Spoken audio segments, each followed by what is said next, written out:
ሸፋኑ ፉላን ሷሌ ነው ለተቂያማ ሸፋን ከጅላለን። ይሄ በሰሙኑ በዑመር ገነት እንደባለው ማለት ለተቂያማ ሸፋውን ከጅላለን። አሰን هذا الرجل ኢማኑ ራሱ ሙተወቀፉ። ምክንያቱም ዱንያ ላይ የሚያደርጋቸው የኩፍር ተግባር በአጠቃላይ በርካቶች ናቸው። ያ ራሱ ገና መጠረት አለበት መሰላ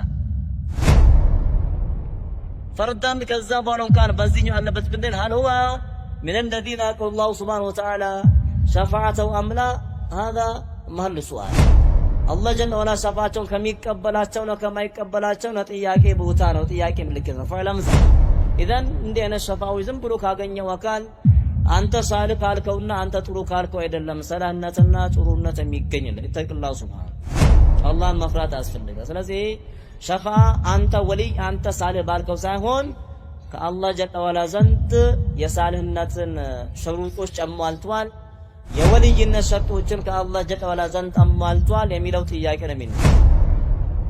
የወልይነትን የሳልህነትን ሸርጥ ካሟላ አላህ ጀለ ወዐላ يمكن أن يجعله شافيا إذا تكيما الله أما لاج ليادرقه شافي ليادرقه ويشنا لكن هل يشفع لك أملا أيضا إلى الله سبحانه يا أكا لانت أمال لدى أمال لدم أيضا ميكتاج وديسنا ود الله جل ميكتاج ود أنت ساهون ود الله جل وعلا ميكتاج ስለዚህ አንተ ሰለማንከው ብቻ ምልጃል ሚሰደ ለዛን መልእክተኛው ለይስ ሰላም فسأل الله شفاعتي አላህን ጀለ ወዐላ እኔን ሸፋዓ ጠይቁታ እኔን ሳይሆን ያሉት አላህን ጠይቁ።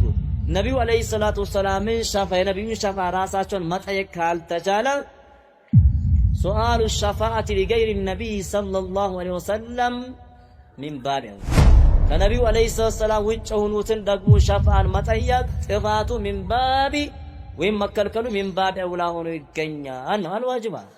ስለዚህ ዝም ብሎ ሸፋ አንተ ወልይ ነው ሳል ነው ስላልከው ሸፋውን እስጠን ብለህ የምትለው አይደል፣ አላህ ሲሰጠው ጊዜ ነው።